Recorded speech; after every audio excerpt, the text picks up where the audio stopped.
आणि गोलंदाजीसाठी मात्र आता कोण सज्ज होईल आयुष 11 कडून हे मात्र आपल्याला पाहायचंय।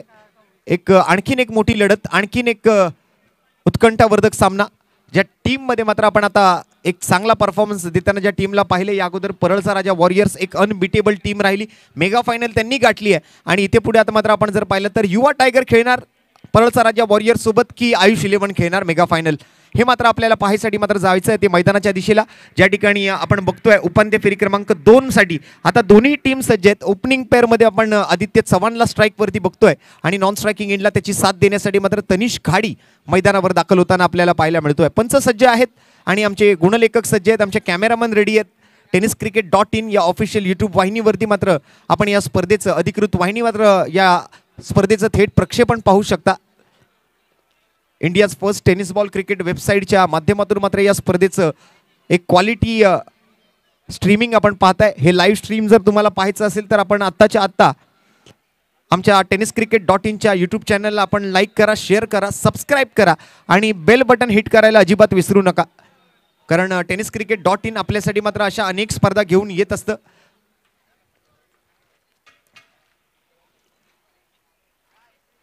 चला पंचांचा मात्र हिरवा कंदील दाखवलाय।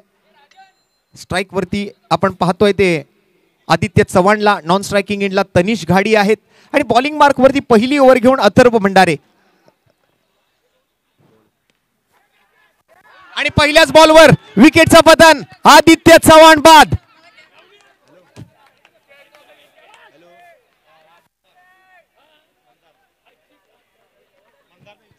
मंदाचं मात्र कौतुक करावं लागेल या कॅच साठी।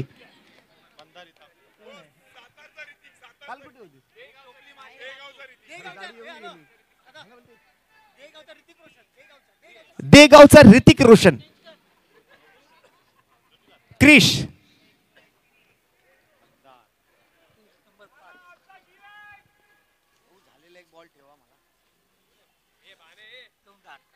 ते ऋतिक रोशन आणि क्रिशची आठवण झाल्यानंतर आणखीन एक किस्सा आठवला। आमच्या घरात एक आजी होती, क्रिश पिक्चर लागायचा त्यावेळेला सारखं विचारायची हा किती नंबरचा क्रिश आहे, मग सांगायला लागायचं हा 1 नंबरचा क्रिश आहे, हा 2 नंबरचा क्रिश आहे, हा 3 नंबरचा क्रिश आहे आणि हा मला वाटतं हा 7-8 नंबरचा क्रिश असावा।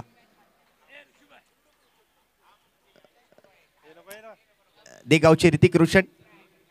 तर जोक सपाट आपण जाऊया मैदानाच्या दिशेने, परंतु कॅचची मात्र तारीफ करावी लागेल, कौतुक करावं लागेल मंदार यांचं। लाजवाब कॅच त्यांनी पकडली आहे पहिल्याच बॉलवरती। अगदी या सेमीफायनल सारख्या महत्वाच्या मॅच मध्ये आपण जर पाहिलं तर आदित्य चव्हाण सारख्या बॅटरला शून्याचा चष्मा घालून अगदी भोपळा न फोडता मैदानातून बाहेर जाता आपण पाहतोय। अथर्व भंडारेला मात्र पहिल्याच बॉलवर यश मिळालं, पहिल्याच बॉलवरती सफलता मिळाली आणि आता ओव्हर द विकेटचा मारा त्याने निवडलाय। आदित्य चव्हाण डावखुरी हाताचे फलंदाज होते, आता त्यांची जागा घेण्यासाठी मात्र मैदानाच्या आतमध्ये दाखल झाले ते गणेश गडेकर अर्थात शैलेश गडेकर आणि त्यांच्या समोर Atharva Bhandare. Right arm over the wicket, 5 to go. दुसरा बॉल या वेळेला मात्र मला वाटतं जर लेग बिफोर विकेटचा नियम या स्पर्धेमध्ये असता तर नक्कीच या ठिकाणी हा प्लम LB दिला जाऊ शकला असता, अगदी यष्ट्यांच्या मधोमध सापडले असते, परंतु या स्पर्धेमध्ये LBW आउट नाहीये, म्हणजे आंतरराष्ट्रीय क्रिकेट परिषदेचा नियम क्रमांक 36 जो आहे तो या स्पर्धेमध्ये वगळला गेलाय। त्यामुळे मात्र लेगबाईच्या स्वरूपातली धाव अर्थात आंतरराष्ट्रीय क्रिकेट परिषदेच्या नियम क्रमांक 23 प्रमाणे 1 धाव इथे शैलेश गडेकर आणि युवा टायगरला मिळणार आहे।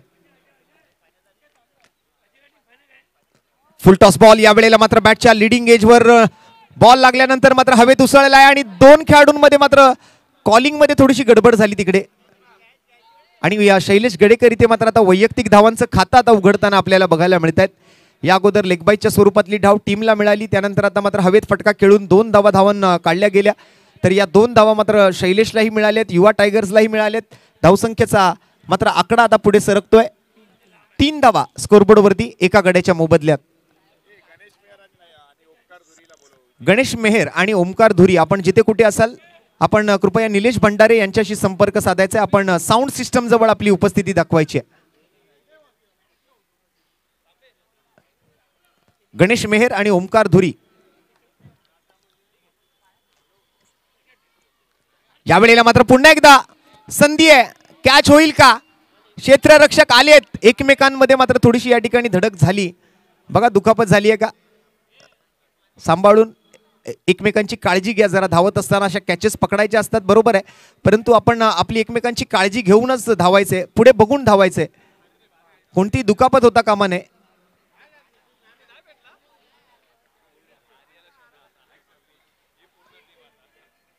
हे सर्व काही प्रोफेशनल क्रिकेटर्स नाही आहेत. आपला कामधंदा, आपला व्यवसाय, आपली नोकरी सर्व सांभाळून, आपला अभ्यास हे सर्व सांभाळून खेळणारे हे सर्व खेळाडू आहेत. कोणी शाळेत आहे, कोणी कॉलेजला आहे, कोण जॉबला आहे, कोणाचा स्वतःचा व्यवसाय आहे. क्रिकेटचा खेळ आपल्याला फक्त हा 2 दिवस खेळायचा आहे, परंतु त्यानंतर मात्र वर्षभर आपल्याला आपल्या घरातली सर्वांची काळजी घ्यायची आहे. हे सर्व लक्षात घेऊनच तुम्हाला आज खेळावं लागेल. जिंकण्यासाठी आपण शर्तीचे प्रयत्न जरूर करा, परंतु एकमेकांची काळजी घेऊन, कोणालाही कोणत्याही प्रकारची दुखापत होणार नाही याकडे सुद्धा आपण लक्ष द्या. अतिशय चांगलं मैदान या ठिकाणी. मात्र गणेशोत्सवानंतर आता दीपोत्सव आणि त्यानंतर मात्र काही दिवस पाऊस दिवाळीच्या नंतर सुद्धा पडला, त्यामुळे मैदानाची परिस्थिती थोडीशी खराब होती, परंतु आयोजकांनी या मैदानासाठी खूप मेहनत घेतली या स्पर्धेसाठी. आणि या वेळेला कॉट बिहाइंड बॅटची घेतली आहे कडा आणि फलंदाजाला शिकवलाय धडा. Shailesh Gadekar back to the pavilion. 1 more wicket down. आणखीन एक फलंदाज बाद.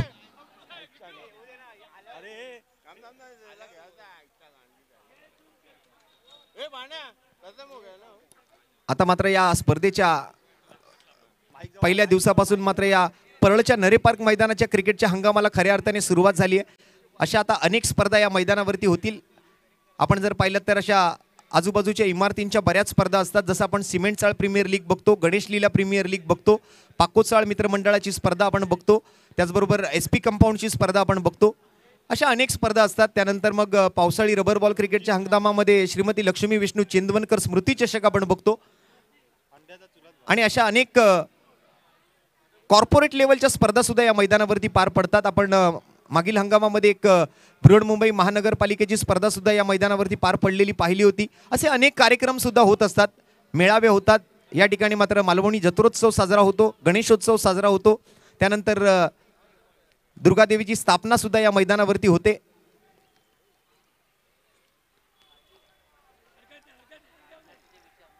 आणि यावेळेला मात्र आपण जर पाहिलं तर किती धावा आहेत तर मला धावून घ्यायचे आहेत, कारण पडद्याला जर बॉल लागून मैदानाच्या आतमध्ये थांबला तर मात्र नक्कीच त्या ठिकाणी धावा तुम्हाला धावून काढायचे आहेत.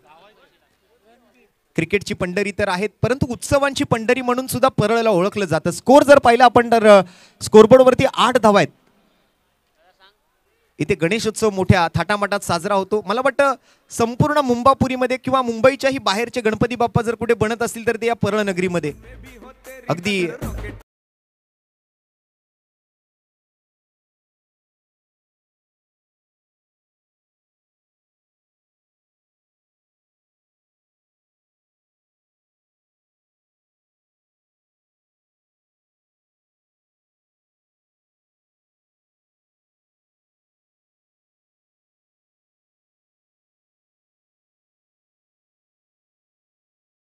पार्क मैदान असेल, कामगार मैदान असेल, सेंट्रल रेल्वेचं मैदान असेल, त्यानंतर लालबागचं गरमखाड्याचं मैदान, गणेश गल्लीचं मैदान, पेरू कंपाऊंडचं मैदान, लाल मैदान म्हणजे चिंचपोकळीचं मैदान, काळा चौकीचं अबुदनगरचं शहीद भगतसिंग मैदान, त्याचबरोबर आपण जर पाहिलं तर शिवडी प्रबोधनकार ठाकरे उद्यान, त्याचबरोबर करी रोडचं गोदरेज क्रीडांगण, अशी अनेक मैदान आहेत ज्यांच्यावरती स्पर्धा होत असतात.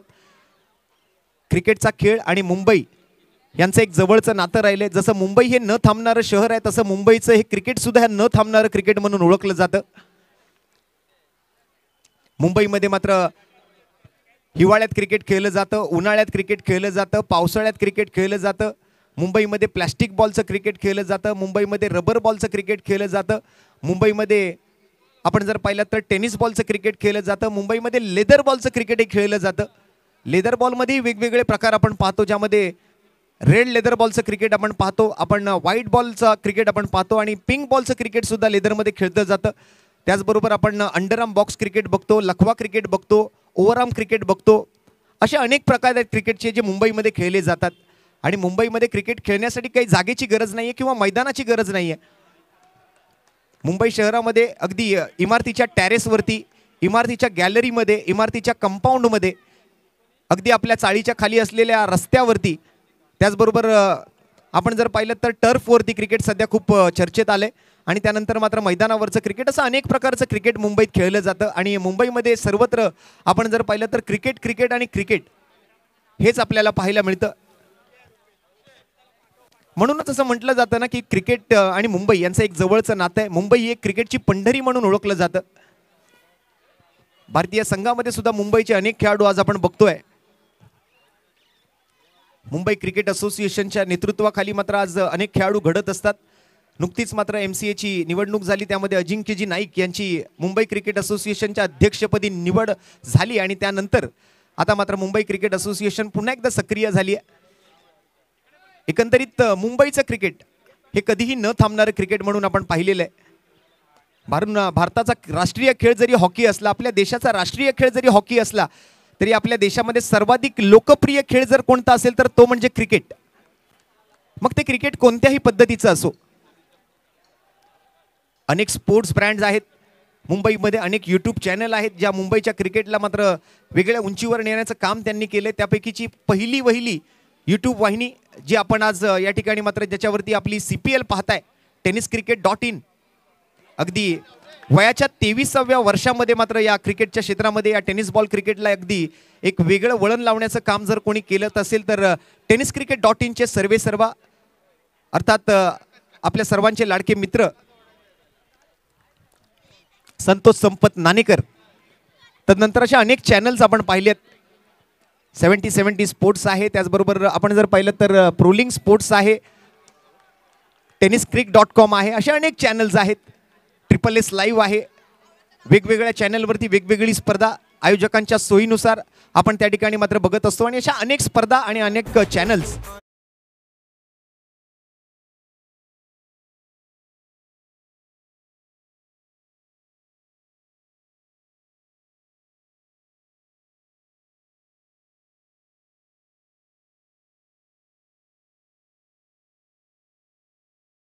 तुम्ही एका चांगल्या लेवलचं टेनिस बॉल क्रिकेट जर खेळत असाल तर वर्षाला कमीत कमी 10 लाख रुपये तुम्ही कमवू शकता.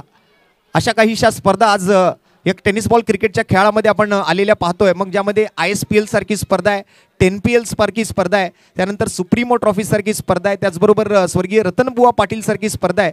अशा अनेक स्पर्धा आपण टेनिस बॉल क्रिकेटच्या या पटलावरती पाहिलेल्या आहेत, ज्या स्पर्धांनी मात्र खेळाडूंना एक वेगळी उंची मिळवून दिली आहे.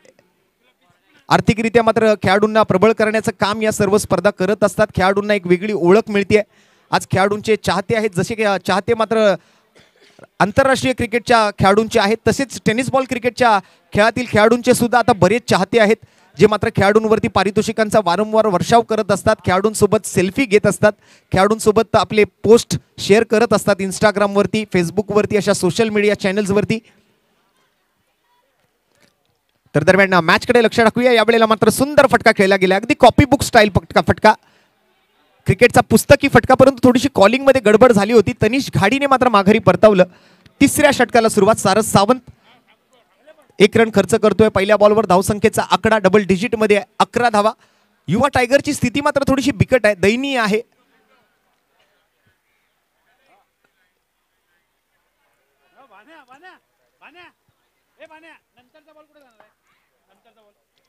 सध्याच्या घडीला आपल्या या स्पर्धेच्या नियमात लाईव्ह ऑप्शनच्या वेळेला मात्र नाही म्हटलं तरी आपण असे अनेक दिग्गज खेळाडू आपण निमंत्रित केले होते. त्यामध्ये स्वतः महेश मकवाना सर असतील, त्याचबरोबर दत्ताशेठ चव्हाण असतील, त्याचबरोबर मंदार गुरव असतील, प्रथमेश नाना पवार असतील, त्याचबरोबर आपण जर पाहिलं तर प्रथमेश ठाकरेला सुद्धा आपण त्या ठिकाणी निमंत्रित केलं होतं. त्याचबरोबर आपल्या परळ नगरीतील 2 खेळाडू रवी चेंदवनकर, महेश चेंदवनकर असतील.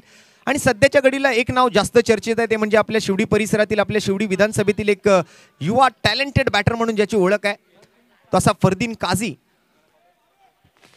टेनिस क्रिकेटच्या पटलावरती मात्र आपल्या शिवडी विधानसभेचं, आपल्या मुंबईचं नाव मात्र अगदी वेगळ्या उंचीवर त्या खेळाडूने नेऊन पोहोचवलंय. आणि अनेक राजकीय पक्षांनी सुद्धा या खेळाडूंचा नक्कीच बोलबाला केला, त्या खेळाडूंचं कौतुक केलं, मन भरून मात्र त्यांना शाबासकी दिली.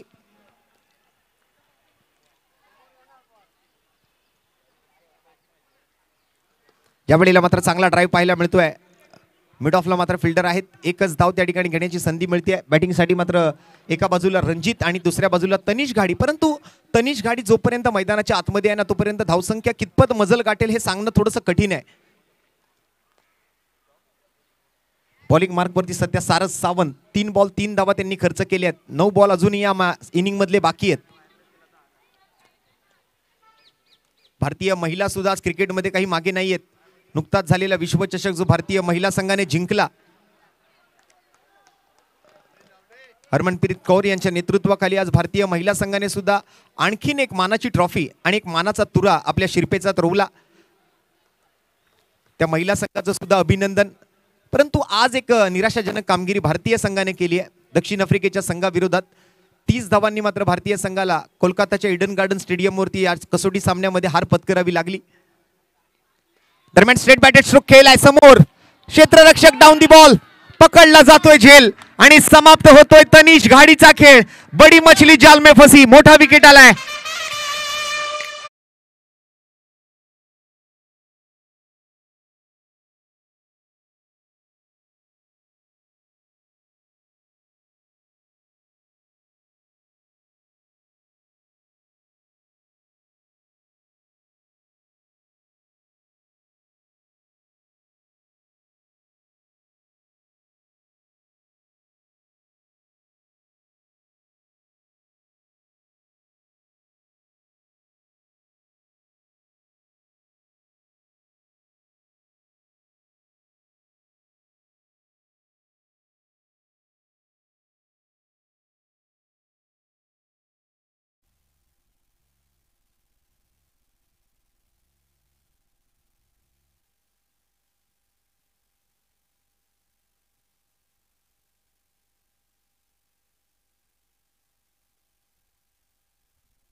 पुन्हा एकदा मात्र आता सिंगल आली आहे आणि ओव्हरचा खेळ मात्र संपतोय. चांगली ओव्हर हाताळली आहे सारस सावंतने.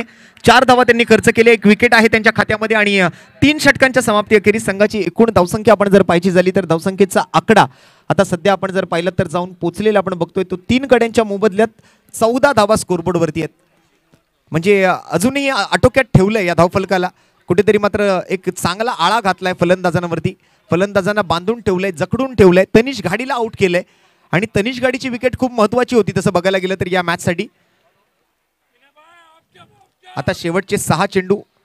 आता या 6 चेंडूत मात्र युवा टायगरचे फलंदाज किती धावा जमवू शकतात ते आपण पाहूया.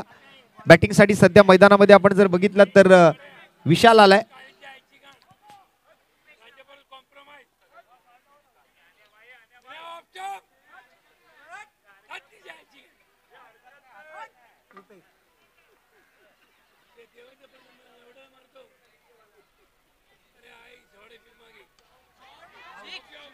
या वेळेला मात्र सरळ बॅटे खेळलेला फटका आहे आणि इथे काय कॅच पकडली आहे, कॅच ऑफ द टुर्नामेंट.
पुढचा बॉल आपण पाहूया आता. शेवटची ओव्हर हाताळण्यासाठी रुपेश तांबट.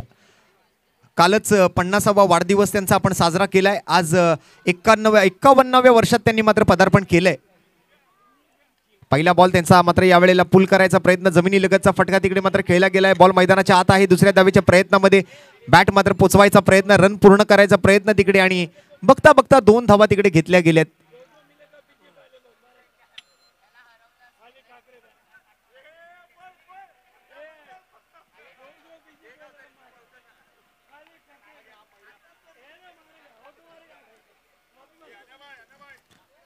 बघूया किती धावांचं टार्गेट आता सेट केलं जाते. सेमीफायनल नंबर 2चा खेळ आपण बघतोय.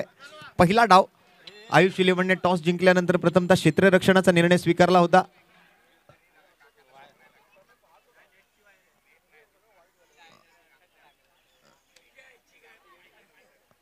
आणि यावेळेला जबरदस्त चेंडू आहे. आणखीन एक फिरकीवाला बॉल, फिंगर रोल केले होते, चांगलं वळण चेंडूला दिलं गेलं होतं, चांगली ग्रिप मिळवली होती बॉलवरती. बीट झालेत फलंदाज. आणखीन एक डॉट बॉल आलाय. 3 चेंडू पूर्ण, 3 चेंडू बाकी शेवटच्या ओव्हर मधले. यावेळेला फुलटॉस चेंडू होता आणि हो हो हो हो हो हो काय चाललंय मैदानाच्या आतमध्ये, काय कॅचेस पकडल्यात आज आयुष इलेव्हनच्या खेळाडूंनी, कौतुक करावं लागेल.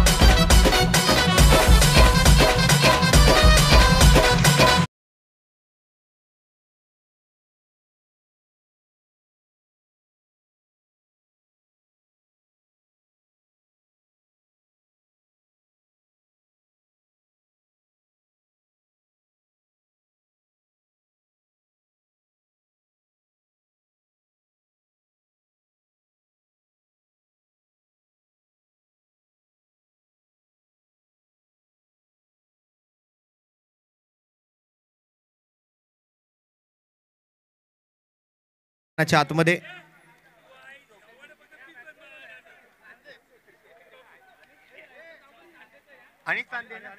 आणि चांदे आणि त्रिफळ उद्ध्वस्त रुपेश तांबट.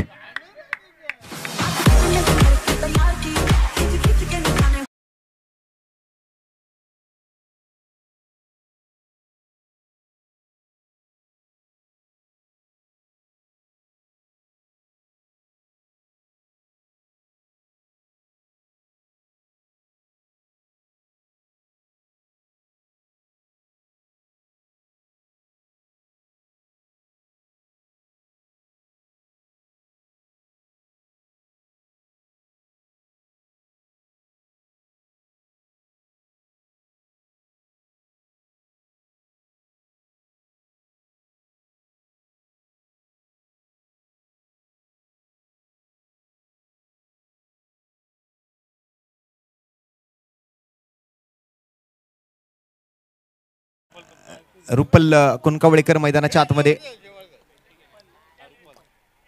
शेवटचा बॉल,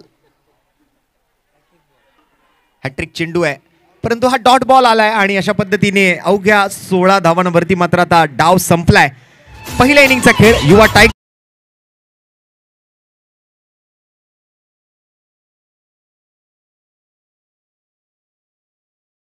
फायनल गाठण्यासाठी फक्त 17 धावांची आवश्यकता.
दुसऱ्या उपांत्य फेरीच्या सामन्याचा दुसऱ्या डावाची आता सुरुवात होताना आयुष 11 या संघाला हा सामना जिंकण्याकरिता 4 षटकामध्ये 17 धावांची आवश्यकता आहे.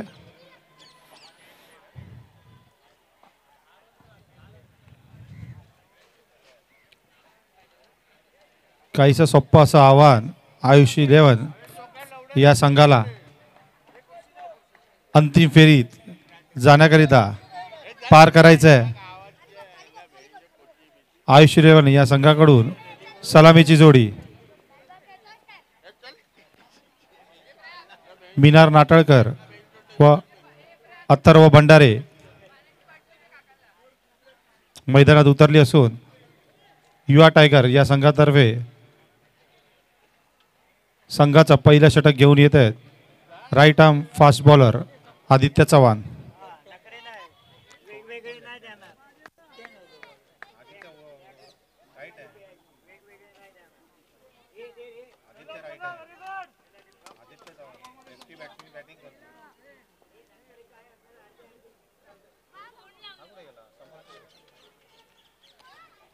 चला पंचांनी इशारा दिलेला आहे.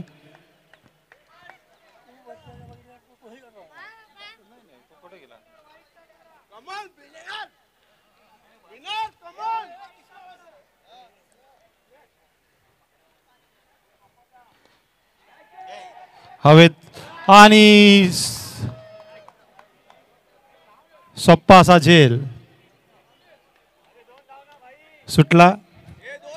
दरम्यान एका धाव्याने आयुष 11 या संघाचं खातं उघडलेलं आहे. धावसंख्या झालेली आहे बिनबाद 1. दिनेश पोकम यांच्याकडून हा झेल सुटलेला आहे.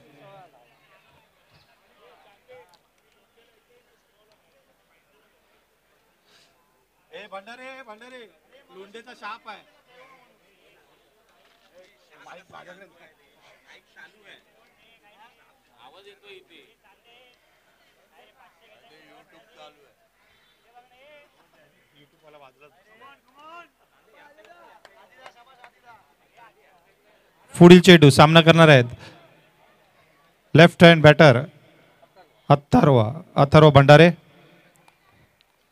16 धावांची आवश्यकता हा सामना जिंकण्याकरिता.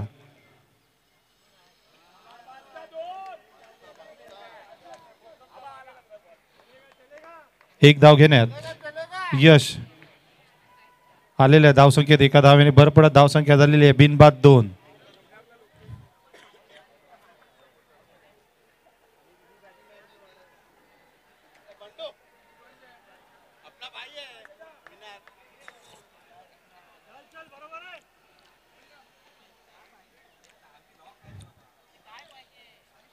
पुढील चेंडू स्वीप मारण्याचा प्रयत्न अयशस्वी ठरला. निर्धाव चेंडू. धावसंख्येत काही बदल नाही. धावसंख्या बिनबाद 2.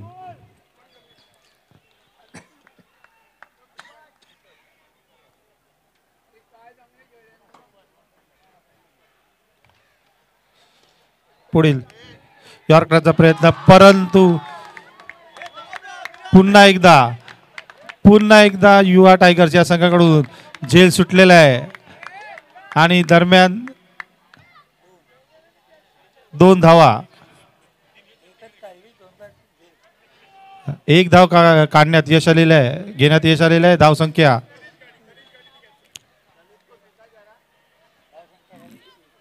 बिनबाद 3 धावा. तनिष घाडी यांच्याकडून काहीसा क्षेत्ररक्षणात गचाळपणा झालेला आहे. दरम्यान 2 धावा 2 घोषित धावा घेण्यात यश आलेल्या अथर्व भंडारी यांना. धावसंख्या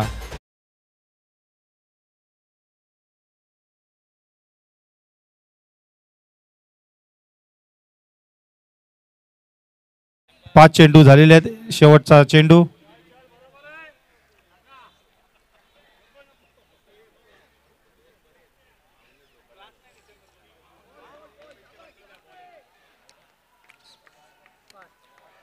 निर्धाव चेंडू.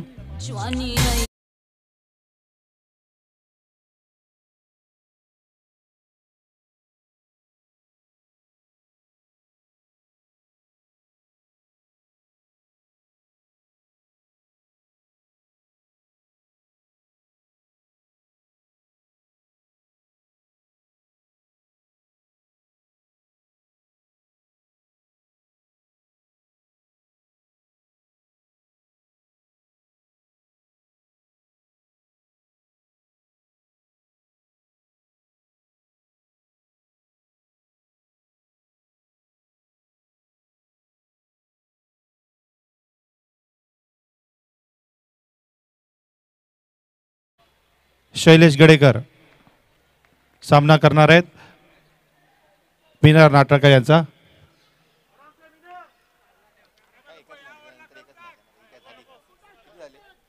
पाच झाले.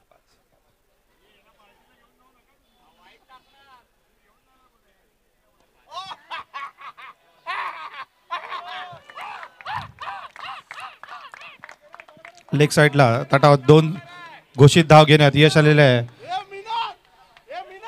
बॅटर मिनार यांना धावसंख्येत 2 धावेने भर पडत धावसंख्या झालेली आहे संघाची 7 धावा. 7 धावा, फक्त 10 धावांची आवश्यकता. हा सामना जिंकण्याकरिता काहीसा सोप्प गणित आहे आयुष 11 या संघाला.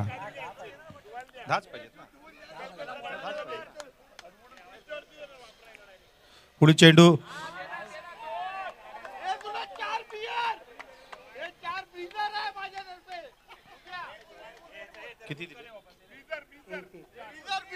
स्वेअर चेंडू धावसंख्येत 1 धावेने भर पडत धावसंख्या आता झालेली आहे 8. अजूनही 9 धावा हा सामना जिंकण्याकरिता.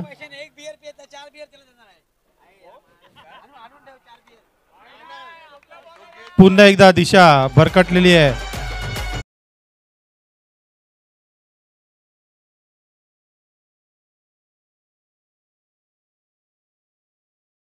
फक्त 8 धावांची आवश्यकता हा सामना जिंकण्याकरिता आयुष 11 या संघाला. दरम्यान यॉर्कर टाकण्याचा प्रयत्न, 1 धाव घेण्यात यश आलेलं आहे परंतु ओव्हर थ्रो.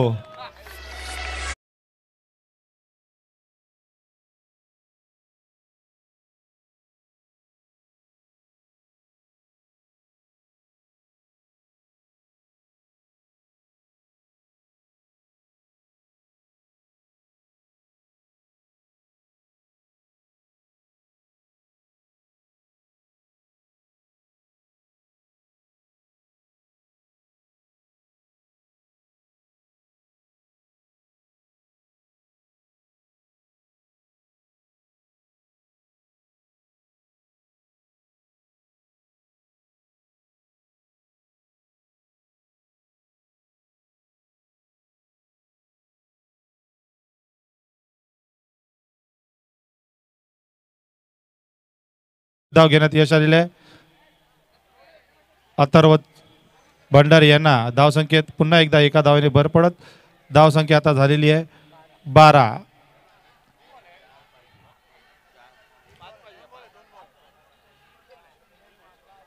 पंधरा चेंडू मध्ये फक्त 5 धावांची आवश्यकता आहे.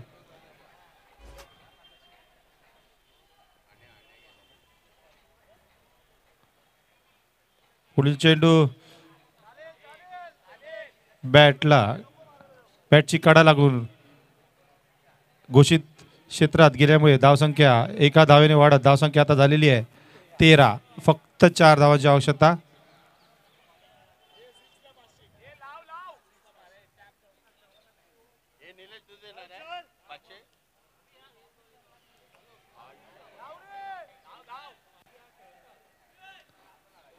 फटका मारण्याचा प्रयत्न परंतु लेग बाईज. 1 धाव काढलेली आहे पंचांनी. लेग बाईज घोषित केली आहे. धाव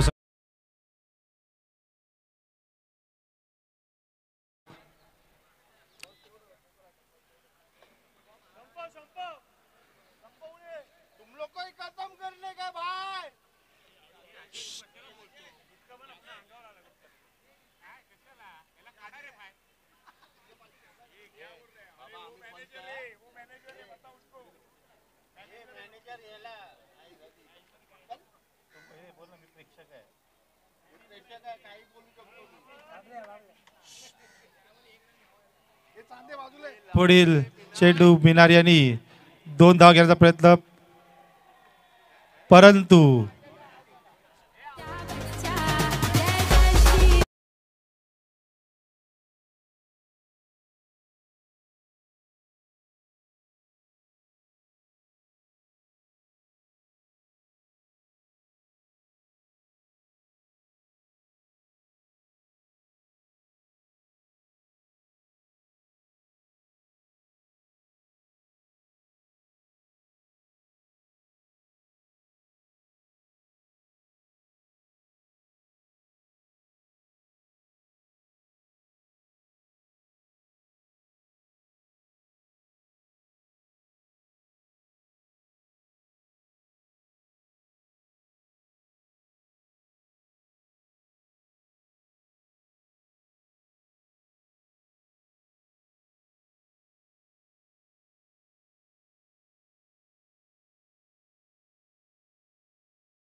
दिनेश पोकम मागील सामन्यामधील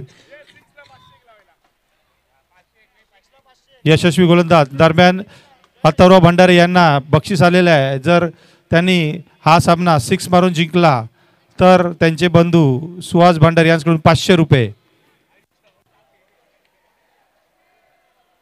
स्लोअर पद्धतीचा बॉल उत्कृष्ट असा चकवण्यात यश आलेले आहे. दिनेश पोकम यांना धावसंख्येत काही भर नाहीये. धावसंख्या आता अजूनही 14 वर स्थिरावलेली आहे. धावसंख्या 3 धावांची फक्त आवश्यकता आहे. 11 चेंडू 3 धावा. दरम्यान चकवण्याचा प्रयत्न, यष्टीच्या बाहेर चेंडू गेल्यामुळे पंचांनी तो स्वैर घोषित केले आहे. धावसंख्या आता झालेली आहे 15. फक्त 2 धावांची आवश्यकता. 1 धाव धावसंख्या बरोबरीसाठी आणि 1 धाव पुढील ही सामना जिंकण्याकरिता. दरम्यान 1 धाव आणि गचाळ क्षेत्ररक्षणामुळे दुसरी धाव घेण्यात देखील यश आलेलं आहे आयुष 11 या संघाला आणि त्यांनी हा सामना